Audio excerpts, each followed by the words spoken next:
Hello and a very warm welcome to all. This is Game On and I am Neha Bharadwaj-Alter. The World Cup 2023 gave us the first upset of the tournament, with Afghanistan beating defending champions England emphatically by 69 runs at the Arun Jaitley Stadium last night. What a match and what a moment for Afghanistan cricket. A war-torn country that has seen just more devastation due to the recent earthquakes. This win in a nation that loves this sport will give them a little something to cheer about.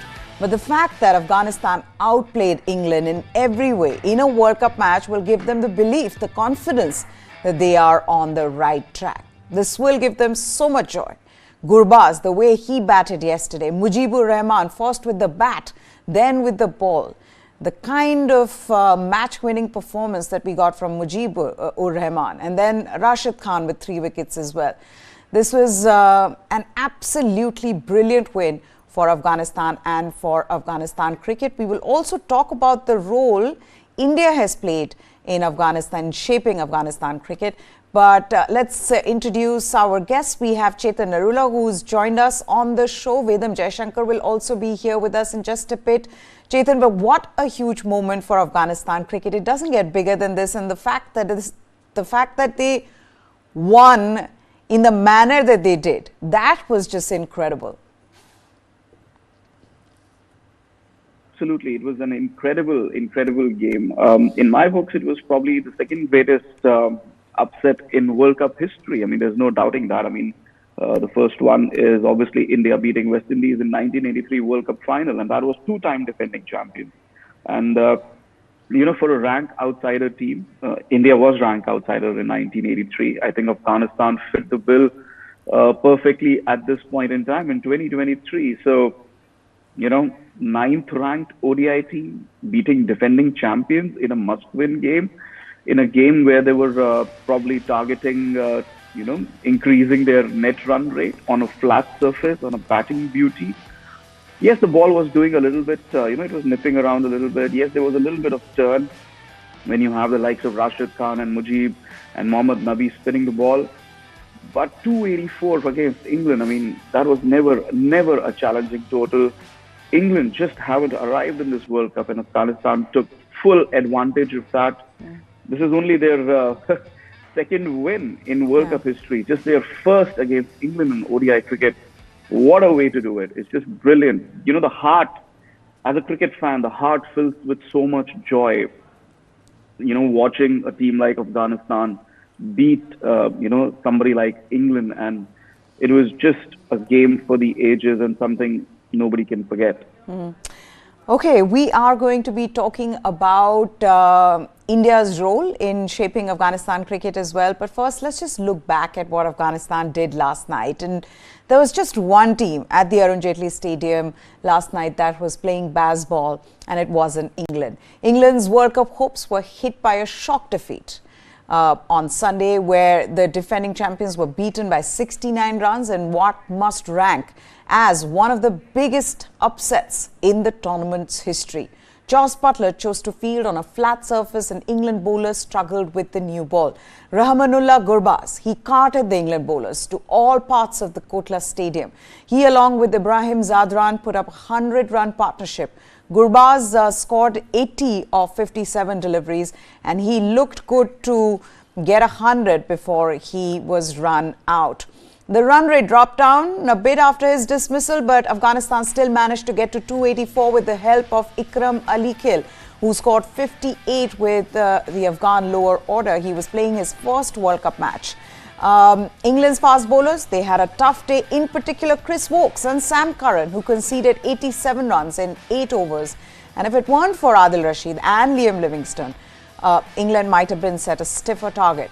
But on a historic day for Afghanistan, 284 proved plenty as Rashid Khan and Mujibur Rahman claimed 3 wickets each to bowl their team to their most famous win ever. The stunning scenes in front of a healthy Sunday crowd It was fascinating to watch. England failed in their chase of 285, all out for 215, with only Harry Brook managing a 50. Okay, also joining us is Vedam Jaishankar, one person who before this tournament began, might I add, said that, look, England, I don't know. They are an unpredictable side. They're a good side, but they're unpredictable, and you know what might happen in these conditions. But did you expect, Vedam, for England to lose to Afghanistan?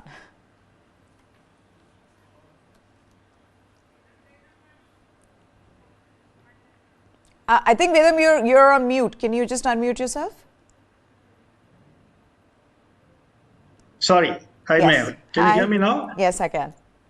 Yeah, sorry. See, it's a tough question that you've asked, basically because England are the world champions. And like everybody said, they're carrying so many all-rounders. They bat right from 1 to number 15. And they've got bowlers, including everybody who can bowl. But what Afghanistan have is not just spirit. They, like we said right from the beginning, they have three outstanding spinners. Now, when I said three outstanding spinners, these are guys who know Indian conditions like the back of their hand. They are virtually here in India all along. They play a lot of cricket here. They love it when teams go after them.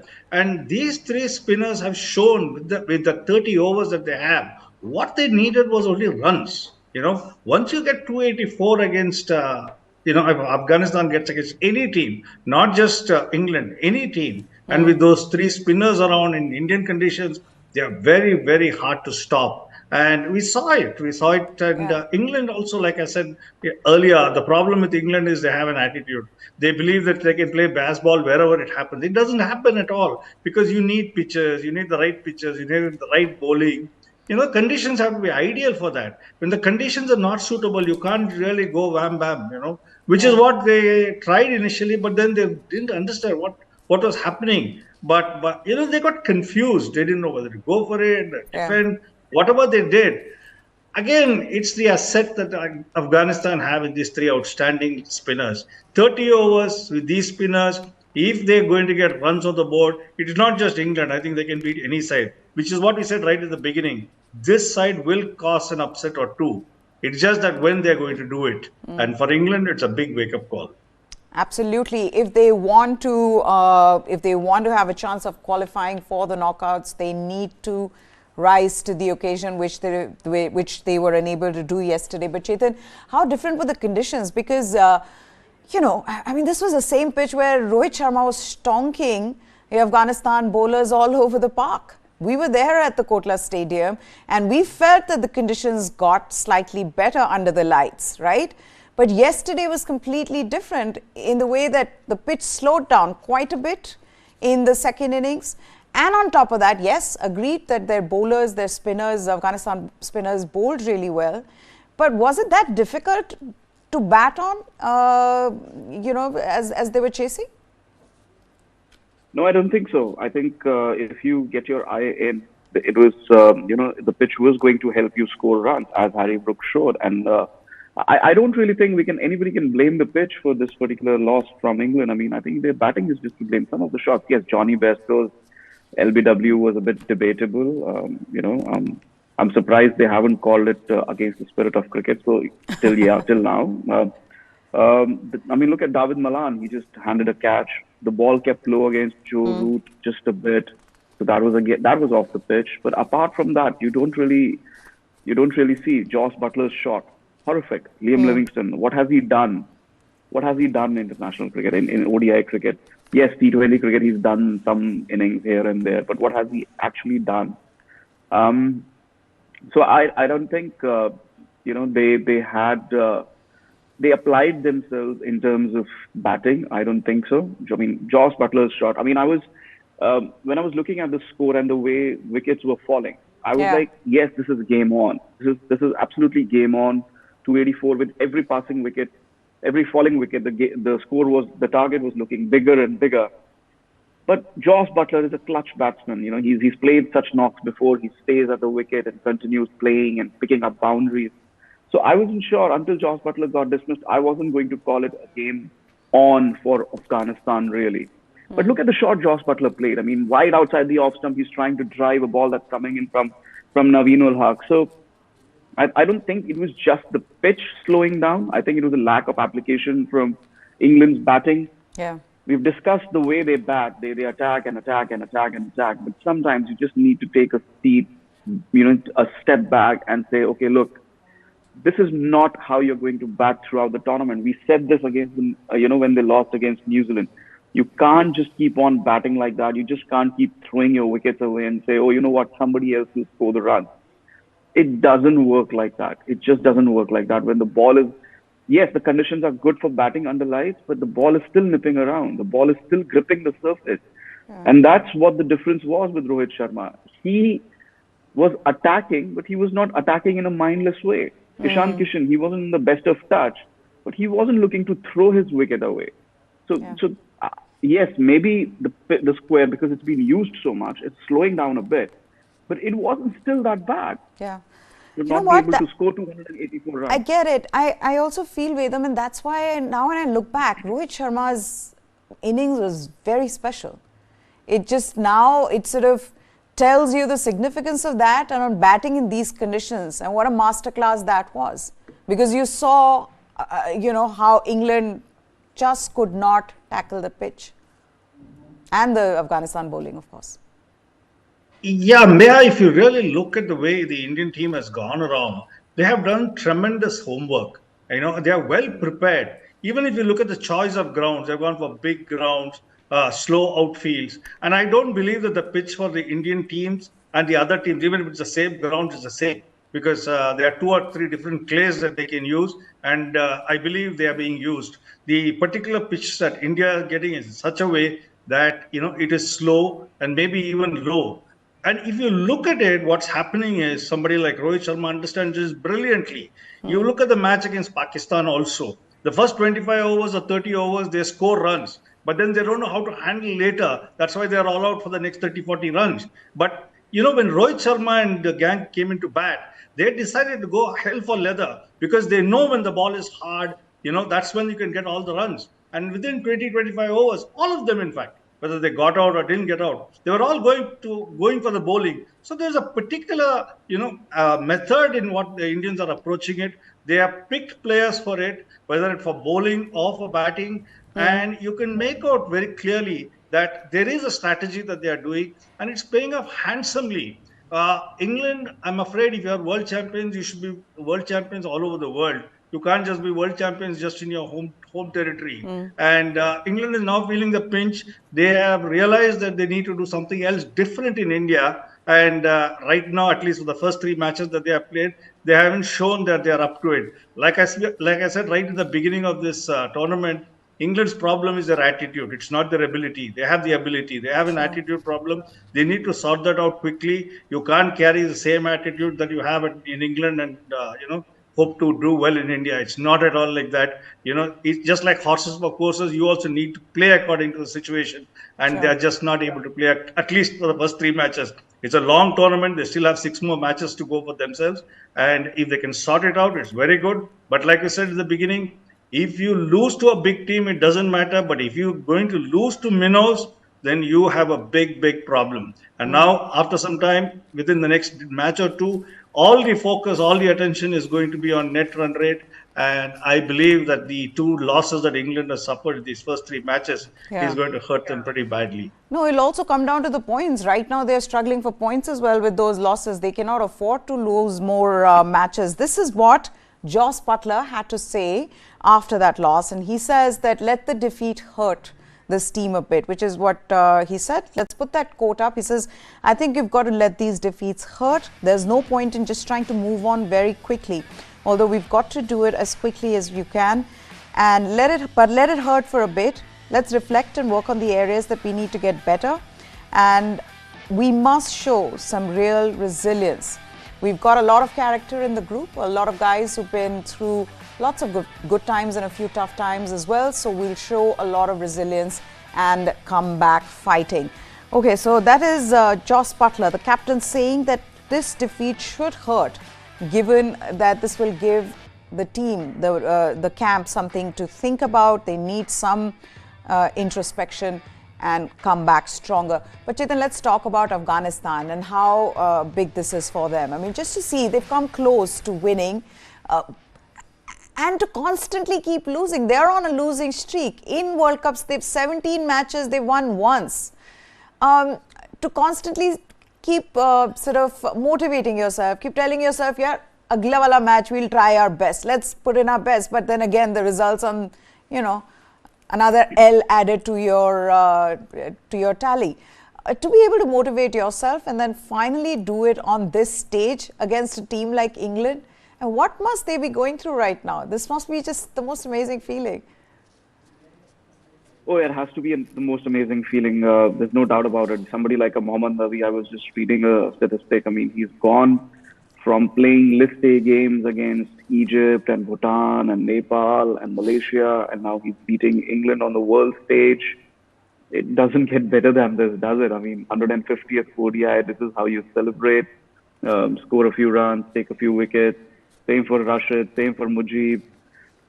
You know, it's a sum of parts, this Afghanistan side. Slowly, these parts have come together, and on their day, they can surprise. Jonathan Traub said something really interesting, that if you do the right things for a duration of 50 overs or 100 overs, you know, you can really surprise teams like England. And I think that has come out really true. You look at the way, you know, they've added, like I said, there are sum of parts. You look at the way they have grown over the years. You had the spinners, then you had a couple of pacers coming in, then you had a wicketkeeper batsman coming in, and then you had an opener coming in. They change captains really quickly. I mean, at every tournament they have a new captain because there are some ego issues in the camp. But when they need to come together, that's the quality, I think, which is the best quality. They have ego issues. Let there be no doubt about it. They have ego issues within that camp regarding captaincy and regarding leadership. But when it comes down to this one motto, the common motto of uniting on the day and beating the opposition in front of them, doing things right, when they get it right, they can be unbeatable on their day. They can surprise the best of teams. And it's been a fabulous journey. And, you know, I hope, because this country has seen so much strife, war, and now obviously a regime that is really oppressing, natural calamities, earthquakes, no real facilities, no real money to take care of people when you have calamities like the earthquakes that have just happened. So, you know, a lot of these players have grown up in refugee camps on the Pakistan-Afghanistan border, and look at the way they have allowed sport to accept them and make their lives better and make the lives of their cherished ones better. And I'm hoping that, you know, people back home in their country or all the Afghan refugees across the world can find some bit of relief in that victory. And any Afghan youngster who feels that, you know, maybe sport can help him improve his life, just like these 15 players. And if he has the ability to go and, you know, get into the sport and try and make his life better, I hope he got inspired yesterday and life becomes better for him. Absolutely. Now, Mujibur Rahman, who got Player of the Match award, he dedicated this to earthquake victims. He said, "It is a very proud moment to be here in the World Cup and beat the defending champions. It's a good moment for the whole nation. A wonderful performance by our bowlers and batters. This win is for the people back home who've been affected by the earthquake. As player and as a team, I wanted to dedicate my Man of the Match award to them." He's also spoken about what are Afghanistan looking at now after this win. What is it that they're aiming for? And he says, I want to say that the belief, the trust and talent is there. Let's put that quote up as well before I come to Vedam. Last couple of games we didn't finish well, but the belief is there. This is just the first win. We're looking for more in the tournament. This was just the first one, not the last one.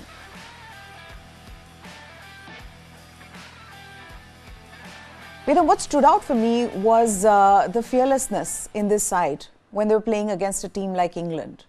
You know, just the way Gurbaz came out with Ibrahim Zadran, the kind of shots that he was playing, You didn't feel like they were playing against the defending champions.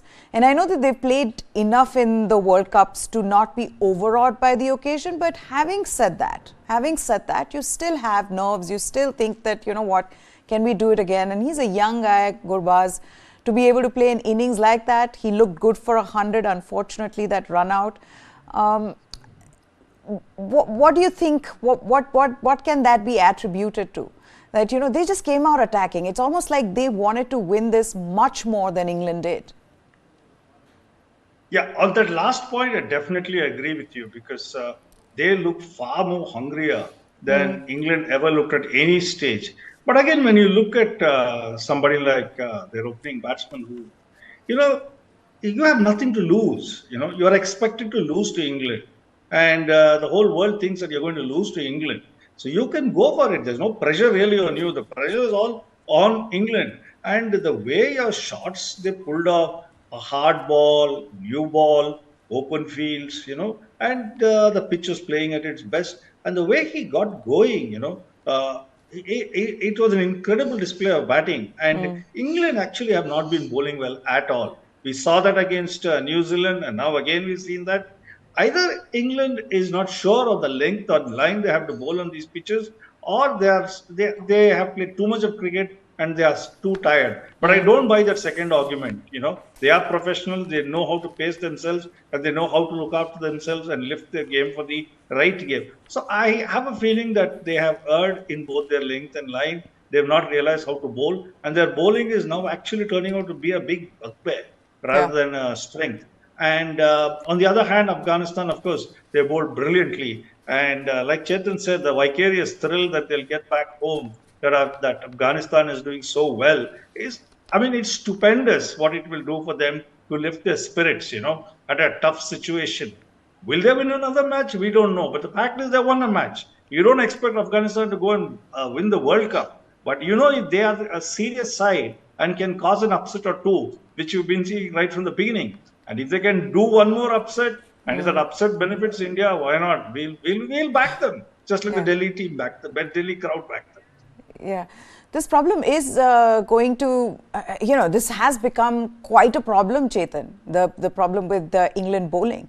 We saw that even in their first match. You know, we saw that yesterday as well. Chris Woakes completely out of sorts, and once again the same thing. Chris Woakes is a different bowler in England and anywhere outside England. He is just not the kind of bowler that we expect him to be. Then there was Sam Curran. To see that England, who have the depth in their pace bowling, Adil Rashid and Liam Livingstone, of course, bowled much better. But to see them being outdone by Fazalak Farooqi, Naveen ul Haq, that says something about how unimpressive England have been. Yeah, the problem is of not adapting to the conditions. And you look at somebody like a Chris Woakes or a Mark Wood, they are back of length bowlers. I mean, let's talk about the back of length bowlers in this tournament. Harris Roff smacked all over. Mohammad Siraj smacked all over. Chris Woakes smacked all over. Mark Wood smacked all over. Back of length bowling doesn't work on these pitches where, you know, the batsmen are going to hit you across the line. They're going to use your pace. So these bowlers need to adapt to these conditions. They need to be able to adapt their length. They're not going to find the swing or the movement that they find in Australia or England or anywhere else for that matter. But you need to be able to adapt your length so that the batsmen are not going to hit you across the line. They're not able to hit you and use your pace against you. So these bowlers haven't done that. Harris Roff hasn't done that. Siraj hasn't done that. Same for Chris Woakes and Mark Wood. They haven't done that. The problem with England is Chris Woakes and Mark Wood are their best pace bowlers. Somebody like a David Willey or a Reece Topley, probably a couple of notches below them. So what it means is now their bowling attack is probably not good enough for these pitches. And then you have somebody like a Moeen Ali and they're not able to pick him. Somebody like a Ben Stokes who can adapt to these conditions, but he's not going to bowl in this tournament. Sam Curran, we've already seen. He went to Australia, and because of he again bowls back of length, and that length works in Australia. So he was man of the tournament there. It worked wonders. Then he comes to the IPL as the most expensive buy and gets hammered everywhere, because obviously that length doesn't work on these pitches. It doesn't work in Mohali on that hard batting surface. So it's a problem of adaptation. England haven't done that. Let's just be honest. Whether it's with bat or ball, Vedam is right. They have bad habits. They are not trying to improve those bad habits. And there was this one comment from Joss Butler, which is now coming home to roost. He said, we are not here to defend anything. Yes, you're not. You're trying to say that you want to win the World Cup again. But how does it happen? You have players from the last tournament in your current squad. You need to take those good habits from that last tournament and imbibe in your squad, adapt to these current conditions and carry that momentum. I don't think England have done that.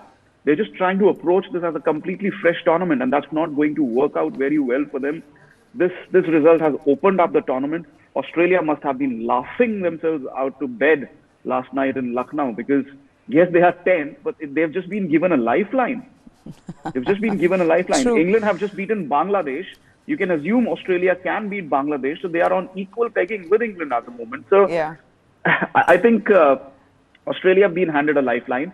Pakistan have been handed a lifeline despite that shocking run rate. So now I think this World Cup, and I just would like to add, this World Cup has been mired in so many off-field controversies.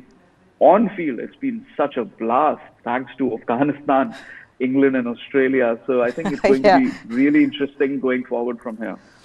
Okay, this is what Joss Butler had to say about England's execution. Let's put that quote up. He says it's always about execution throughout the game with the ball and with the bat. We were not at the level that we want it to be consistently enough. So I think that's the main area where we lost the game. And I think you just got to play better. You got to find ways to impose yourself on the game and execute your skill. They haven't been able to do that. He also went on to praise the Afghanistan attack. He says, let's put that quote up as well. Afghanistan are really a skillful attack. They have some fantastic spin bowlers, especially maybe the dew didn't come in as much as we expected. The ball held a little bit and there was a little bit of indifferent bounce. And that put us under lots of pressure. They bowled very dry. They bowled dead straight, keeping the stumps in play. And we weren't quite good enough today. And they weren't. But what this has done, Chetan, as you were just saying, is that this has opened up the tournament. Australia are trying to make it exciting for everybody else. So England came in and said, why not? We'll also help you. Come, let's just open this up for everybody else to come in. And that's why this has gotten exciting because, Vedam, we've seen one-sided matches in this tournament throughout. Yesterday was the one game where we were all glued to the TV screens till the very end because you were expecting that maybe England might make a turnaround, but they couldn't. Yeah, actually, if you really look at it very dispassionately, it was still a wide gap. I think they won by 69 runs. Yeah. 69 runs is huge. If they win by 5 runs or 6 runs, then you could say it's a close match. It was not at all a close match. They just threw their bats around, those last 2-3 batsmen. They threw their bats around and tried to get as close as possible. Again, possibly with the net run rate in mind. They tried to get as close as possible and build on that net run rate. But otherwise, I think England has been very disappointing. And as we look at it, Australia also, look at Australia. I mean, they've been champions more than anybody else. And if you look at the table now, they are right at the bottom. They are bottom placed. Yeah. And when you look at the teams above them, it's Afghanistan, Bangladesh, Sri Lanka. You can't stop laughing when you look at that list. And Australia is right at the bottom. So I think this World Cup has really given a kick in the pants for many of these sides. And they've realized that, you can't just bring your game in whichever country you're playing there and try and impose it in Indian conditions. You may not be playing India, but you're still playing the other countries. And you need to up your game. You can't play the same old game that you played back home in England or Australia or New Zealand and expect it to do well. New Zealand have been smarter. They have not tried really too many things. Their bowlers have got used to Indian conditions. Their batting also is more or less used to Indian conditions. So they have been a little smarter and they have realized that, instead of going hammer and tongs and trying to hammer the bowling all the time, it's better to, accumulate runs. They've done it very smartly. And we'll see now if South Africa, Pakistan has got a weak batting side. That's what we said right from the beginning. Yeah. But again, South Africa, New Zealand, Pakistan, England, Australia, the mix is good. You don't know who are the ones who are going to make it to the top four, and that's what makes this more and more challenging. Okay, three of the league matches are gone through, but you still have 6 more league matches to play, and that's a lot. 2/3 you'll have to play. And this is now not the halfway stage, but this is the stage when everybody reassesses their performance and find out what they're doing wrong and try to sort it out. Absolutely. And from here on, I mean, you cannot afford to have, especially for teams like Australia and England, you cannot afford to lose any more games. The pressure is going to be on these teams. But let's talk about Afghanistan's win. Let's dwell on that for a moment, because India had a role to play in shaping cricket in Afghanistan. Of course, the formative years, as Chetan was talking about it, was that in Pakistan and around that border. A lot of these players, they were in refugee camps on either side of the border. They picked up the sport from there. But from there, BCCI took over. Greater Noida, there's a sports complex there that became a temporary home ground for this team in 2015. Then in 2017 also they shifted base to Noida from Sharjah. They played international matches against Ireland here in Greater Noida. Then they hosted a T20 series against Bangladesh in Dehradun. Lalchand Rajput, Manoj Prabhakar, former Indian players, they've coached this Afghanistan team. Manoj Prabhakar was their bowling coach. Right now they have Ajay Jadeja as their consultant. Then there was a one-off test match that India played against Afghanistan, where Afghanistan President Ashraf Ghani, he was invited to come and watch that game, so he was there. So there is that relationship that India has with Afghanistan, and I think credit has to be given where it's due. The BCCI did play a role in providing them with the facilities here in India. And that's something, BCCI often gets all the flack, Chetan, but in this one, you've got to give them credit in the way they've helped this Afghanistan side. Well, BCCI helps a lot of associate nations and countries across the world. I mean, bilateral cricket is alive because of BCCI. If tomorrow BCCI says we're not going to tour this country, that country, or anywhere because we want to play the IPL, bilateral cricket dies. These countries, every country earns money of Indian team touring them. But that's a separate issue. In terms of Afghanistan, yes, they've opened, opened the gates, welcomed them with open arms, done everything possible to advance the case of Afghanistan cricket. And I think there is a little bit more to be done, perhaps assimilate some of the Afghan players in domestic cricket, in Ranji Trophy, something similar with Nepalese cricket or Thai cricket or Malaysian cricket. Just help out these, teams and try and open up these teams towards domestic cricket. If they can be an Afghanistan player, if there is an option of including an Afghanistan player in the Ranji Trophy domestic squad, that would go a long way to help Afghanistan build players for the longer formats. Because what we have seen so far with Afghanistan cricket is that their batting is something that is still a little bit frail, unless the conditions are right, etc., etc. So I think that's something that really needs to improve, and that can only improve if there are opportunities to play across the world in the longer formats. And, if there are players that are able to grab those opportunities and they are coming. So the BCCI has done a lot to support Afghanistan cricket, but I think there can still be a little bit more that can be done, not just with Afghanistan cricket, but apart from that for other associate teams, as well. Okay, now there is a match on, guys, and Sri Lanka have won the toss. They've opted to bat first against Australia. This match is being played at the Ekana Stadium in Lucknow between five-time world champions Australia, lying at the bottom of the points table, and Sri Lanka, who like Australia are yet to get a win under their belt in this tournament. The match right now, it's going to start at 2 p.m. Sri Lanka have won the toss and they have opted to bat, going against the trend in this tournament. Very few captains have chosen to bat first, but both these teams will know that they are in a sticky position. A win here is a must to have the hopes of qualifying for the semi-finals. Now, Australia have had trouble in both their bowling and batting. Their pacers' performances, they've been below par, and add to that, they've had batting collapses way too often in the recent times, which has been very un-Australian. It's not just their batting and bowling that has been unimpressive. The most shocking has been their fielding. They've been sloppy in the field. And if they want to give themselves any chance of making it to the semis, they need to raise their game. Sri Lanka have struggled with injuries coming into this World Cup, and now their captain, Dasun Shanaka, he's been added to that list. Shanaka suffered a thigh injury in the game against Pakistan, and he's been ruled out of the tournament. In his absence, Kusal Mendes, he will take on the captaincy duties. Sri Lanka's batting has been good in the tournament, but it's their inexperienced bowling which has let them down. They conceded 428 runs against South Africa in the first game, and then couldn't defend a target of 345 against Pakistan. The pressure is going to be on these two teams, no doubt about it, especially on Australia,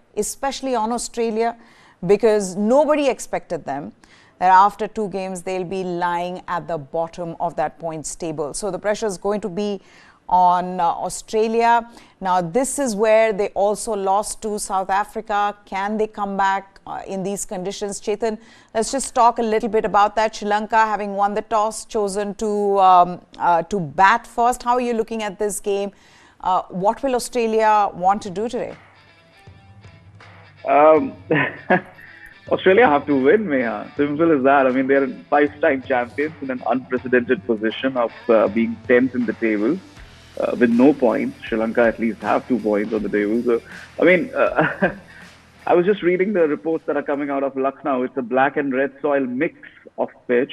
It's already dry, what Nasir Hussain is saying at the pitch report, that the grass is holding the pitch together. It's going to take turn. There's no doubt about it. And Sri Lanka, they have some really good spinners in the mix. And they're batting first because they want to put the runs on the board and then try and choke Australia. And they have a batting lineup which is not really firing. Already I'm thinking Australia can't allow Sri Lanka to score more than 250 runs on this track. And maybe 250 is even 250 is a little high, a little too much for comfort really. So must-win game for Australia. They really need to come out firing. They really need to bring out the intensity, play like the Australia we know them to be. But can they do that? Can this team do that? I am not sure. Like I said, it's a must-win game. If they've been thrown lifelines by Pakistan, by England, they need to grab one of those lifelines, because another loss here and goodbye Australia. Just like England, Australia has a similar problem, Vedam. In the way that they're going about their games, you feel like there is no hunger. You don't see them like the world champions they've been in the past. You're looking at a team that, their bowling has been below par. They've obviously erred by just getting Adam Zampa and then getting, Glenn Maxwell to be their part-time off-spinner who's done his job. But having said that, I think they are weak in their spin department. Then their batting collapses. I mean, this team, nobody right now is in form. Yeah, you're absolutely right. But what's surprising for me as far as Australia is concerned is they have been here in India longer than any of the other teams. So I thought by now they would have got acclimatized to it, to the conditions, to the pitches, and of course to the weather. But again, when we saw the one-day matches that they played against India, that is the series, the bowling attack was awful. I think it was the worst Australian attack ever to come to India.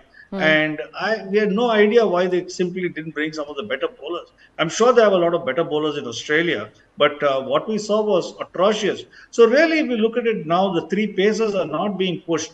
You needed a 4th pacer or a 5th pacer, who will push them for places. That's not happening. And like you mentioned, there's just one Zampa, and that's not good enough. You need a pool of about 7-8 bowlers from whom we can pick and choose. And that's not happening with Australia. But having said that, I still feel that if things fall in place, this is still a good side, because those 3 fast bowlers that they have, all 3 of them are outstanding, and Zampa on his day can do well. Sri Lanka's problem is I don't expect them to go too far in this tournament. They just don't have the bowling. Most of their bowlers are injured. They just have to depend on Tikshna right now, but otherwise they just don't have a bowling really to go long in this tournament. And if they don't get up a big score, I think they will lose horribly today. Australia have got the batting. There's no doubt about it. They have the batting. It's a question of them firing. And I suppose those early defeats would sort of G them up a bit, because in a tournament as long as this, it also requires that you peak well.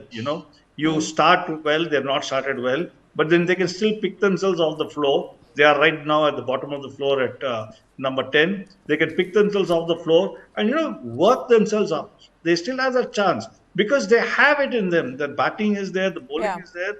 It's just a question of finding that magic which has worked so often for them. And just coming back to that earlier point that we're talking about cricket, I think you're well aware that Iran also has asked the BCCI to help develop its cricket, just like they have done with Afghanistan. That's my point.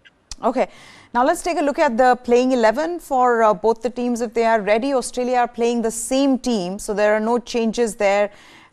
Once again, on that pitch at the AUS Stadium, what will Glenn Maxwell do? What will Adam Zampa do? We'll have to wait and watch out for that.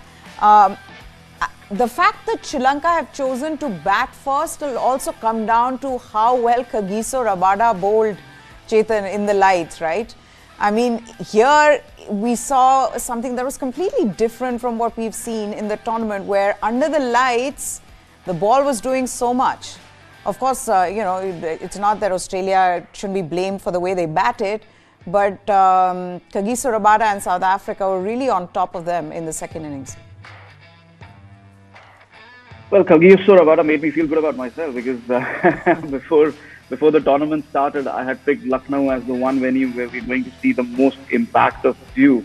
And, it obviously, it helped South Africa. Kagiso Rabada is a really sharp bowler. And he put in a spell for the ages, really, and Australia had no response. So I'm not sure Sri Lanka would have been inspired by that, though, because I think they're just looking at the pitch and they're not thinking too much about it. Because, if you look at their bowling lineup today, it's replete with spinners. They're trying to spin the game. They certainly feel that despite the dew or whenever the dew comes in, really, they are going to be able to spin the ball nevertheless. So I'm not sure they're looking at Rabada's spell as kind of an inspiration. I think they're just looking at the nature of the surface, the fact that there are cracks, and it's probably not going to be the best for batting under light. Because Lucknow has broken the trend of this tournament. It's not really the best batting surface under lights. Australia will have to bat out of their skins today. And I was just reading what Kushal Mendes has said. He says he thinks 280 is a par score.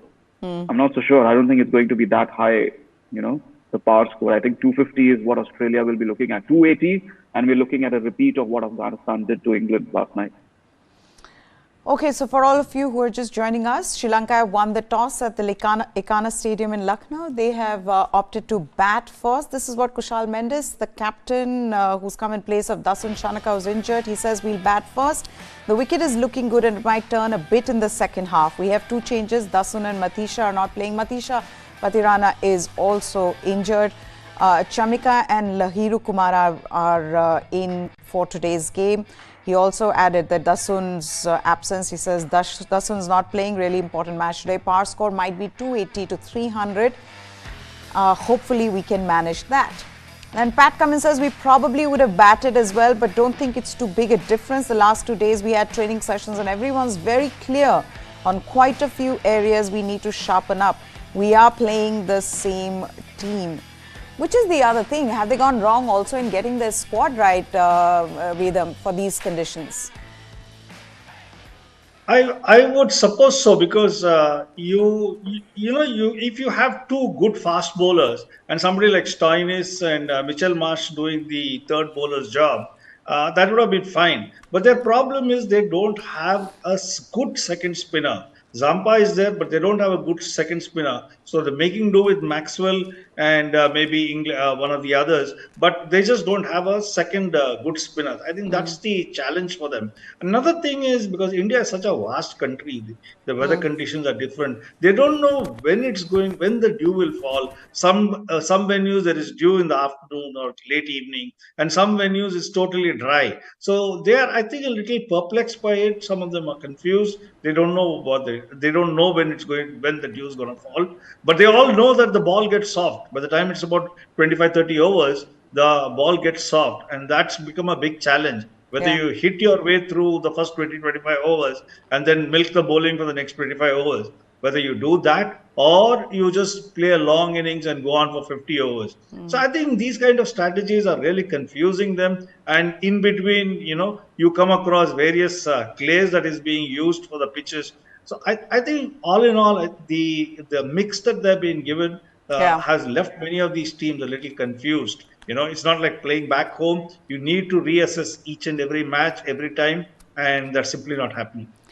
Okay, then predictions haven't been quite spot on in this tournament so far, Chetan, but England, Australia or Sri Lanka? Well, I said Australia the last time. It didn't really go right. I think if Sri Lanka score 250 to 280, I think they'll win this game. Vedam?